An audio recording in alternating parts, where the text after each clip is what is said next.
Hi, ಇದು Daivik Raj vlogs ಎಲ್ಲ. Please like ಮಾಡಿ, ಶೇರ್ ಮಾಡಿ, ಸಬ್ಸ್ಕ್ರೈಬ್ ಮಾಡಿ. ನಾನಿವತ್ತು ಮಶ್ರೂಮ್ ಫ್ರೈ ಮಾಡ್ತಿದ್ದೆ. ಮಶ್ರೂಮ್ ಫ್ರೈಗೆ ಮಶ್ರೂಮ್, ಟೊಮೊಟೊ, ಈರುಳ್ಳಿ, ಕೊತ್ತಂಬರಿ ಸೊಪ್ಪು, ಪುದೀನ ಸೊಪ್ಪು ಎರಡೂ ಹೆಚ್ಚಿಟ್ಕೊಂಡಿದ್ದೀನಿ. ಹಸಿಮೆಣ್ಸಿಕಾಯಿ ಮತ್ತು ಶುಂಠಿ ಬೆಳ್ಳುಳ್ಳಿ ಪೇಸ್ಟು ಇಷ್ಟು ನಾನು ಮಶ್ರೂಮ್ ಫ್ರೈ ಮಾಡ್ಬೇಕಾದ್ರೆ ತೊಗೊಂಡಿರೋದು. ಒಂದು ಪ್ಯಾನಲ್ಲಿ ಎಣ್ಣೆನ ಕಾಯಕ್ಕಿಟ್ಟಿದ್ದೀನಿ. ಸ್ವಲ್ಪ ಎಣ್ಣೆ ಕಾಯಬೇಕು. ಎಣ್ಣೆ ಕಾಯ್ದಿದೆ ಅಂದ ತಕ್ಷಣವೇ ನಾನು ಹಸಿಮೆಣ್ಸಿಕಾಯಿ ಫಸ್ಟ್ ಹಾಕೋತಿದ್ದೀನಿ. ಹಸಿಮೆಣ್ಸಿಕಾಯಿ ಆದಮೇಲೆ ನಾವು ಪುದೀನ ಸೊಪ್ಪು ಮತ್ತು ಕೊತ್ತಂಬರಿ ಸೊಪ್ಪು ಹೆಚ್ಚಿಟ್ಕೊಂಡಿದ್ವಲ್ಲ ಅದನ್ನು ಆ್ಯಡ್ ಮಾಡ್ಕೋಬೇಕು. ಅದಾಗ್ತಿದ್ದಂಗೆ ನಾವು ಶುಂಠಿ ಬೆಳ್ಳುಳ್ಳಿ ಪೇಸ್ಟ್ನ ನಾನು ಕುಟ್ಟಿಟ್ಕೊಂಡಿದ್ದೆ. ನಾನು ಮಿಕ್ಸಿಲಿ ರುಬ್ಕೊಂಡಿರಲಿಲ್ಲ. ಹಾಗೆ ಶುಂಠಿ ಬೆಳ್ಳುಳ್ಳಿ ಪೇಸ್ಟು ಆ್ಯಡ್ ಮಾಡ್ಕೋತಿದ್ದೀನಿ. ಇಷ್ಟನ್ನು ಹಾಕ್ಕೊಂಡು ಬಾಡಿಸ್ಕೋಬೇಕು.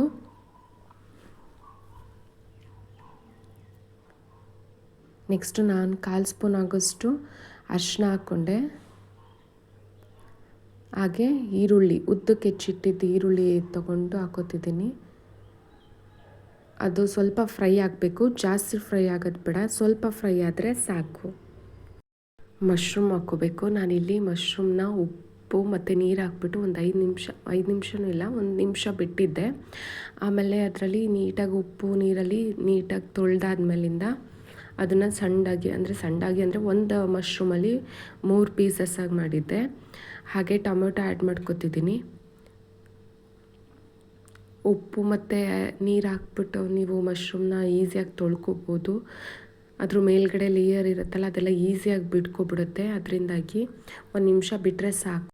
ನಾನು ಉಪ್ಪು ಹಾಕ್ಕೋತಿದ್ದೀನಿ. ಉಪ್ಪು ಜಾಸ್ತಿ ಹಾಕ್ಕೊಳ್ಳೋಕೆ ಹೋಗಬೇಡಿ, ಸ್ವಲ್ಪ ಹಾಕ್ಕೊಳ್ಳಿ. ನಾನು ಚಿಕ್ಕ ಸ್ಪೂನಲ್ಲಿ 2 ಸ್ಪೂನ್ ಅಷ್ಟು ಹಾಕ್ಕೋತಿದ್ದೀನಿ. ಮತ್ತು ನೀವು ನೀರು ಕೂಡ ಆ್ಯಡ್ ಮಾಡೋದು ಬೇಡ. ಮಶ್ರೂಮಲ್ಲೇ ನೀರಿನ ಅಂಶ ಇರೋದ್ರಿಂದ ಅದು ನೀರು ಬಿಟ್ಕೊಬಿಡುತ್ತೆ. ಅದರಿಂದಾಗಿ ನೀರು ಆ್ಯಡ್ ಮಾಡೋಕ್ಕೆ ಹೋಗಬೇಡಿ. ನಾನು ಇಲ್ಲಿ ನೀರು ಆ್ಯಡ್ ಮಾಡಿಲ್ಲ, ನೀವೇ ನೋಡ್ಬೋದು.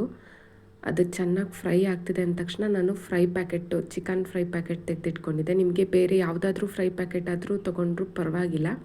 ನಾನಿಲ್ಲಿ ಚಿಕನ್ ಫ್ರೈ ಪ್ಯಾಕೆಟ್ ತೊಗೊಂಡಿದ್ದೀನಿ. ಇದನ್ನು ನೀವು ಎಲ್ಲಾದರೂ ಹೋಗಿ ಬಂದಿರ್ತೀರ, ಸಡನ್ನಾಗಿ ಮಾಡ್ಕೋಬೇಕು ಅಂದಾಗ ಈ ಥರ ಮಾಡ್ಕೋಬೋದು. ಅನ್ನದ ಜೊತೆಗೂ ಚೆನ್ನಾಗಿರುತ್ತೆ, ಚಪಾತಿ ಜೊತೆಗೂ ಚೆನ್ನಾಗಿರುತ್ತೆ. ಯಾವುದೇ ಥರ ರಿಸ್ಕ್ ಇರಲ್ಲ. 5 ನಿಮಿಷದಲ್ಲಿ ಇದು ರೆಡಿ ಆಗಿಬಿಡತ್ತೆ. ರುಚಿನೂ ಕೂಡ ಅಷ್ಟೇ ಚೆನ್ನಾಗಿರುತ್ತೆ.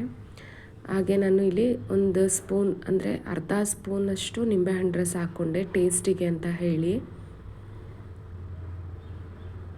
ನೋಡಿ, ಇದು ಈ ಥರ ಆಗಿದೆ. ಇದಿಷ್ಟೇ. ಸ್ವಲ್ಪ 1-2 ನಿಮಿಷ ನೀವು ಬೇಯಿಸಬೇಕು. 2 ನಿಮಿಷ ಬೇಯ್ತಿದ್ದಂಗೆ ಇದು ರೆಡಿ ಆಗುತ್ತೆ. ಈ ವಿಡಿಯೋ ನಿಮಗೆ ಇಷ್ಟ ಆಗಿದ್ರೆ ಪ್ಲೀಸ್ ಲೈಕ್ ಮಾಡಿ, ಶೇರ್ ಮಾಡಿ, ಸಬ್ಸ್ಕ್ರೈಬ್ ಮಾಡಿ. ಹಾಗೆ ಹೇಗಿತ್ತು ಅಂತ ಕಮೆಂಟ್ ಬಾಕ್ಸಲ್ಲಿ ತಿಳಿಸಿ. Thank you for watching.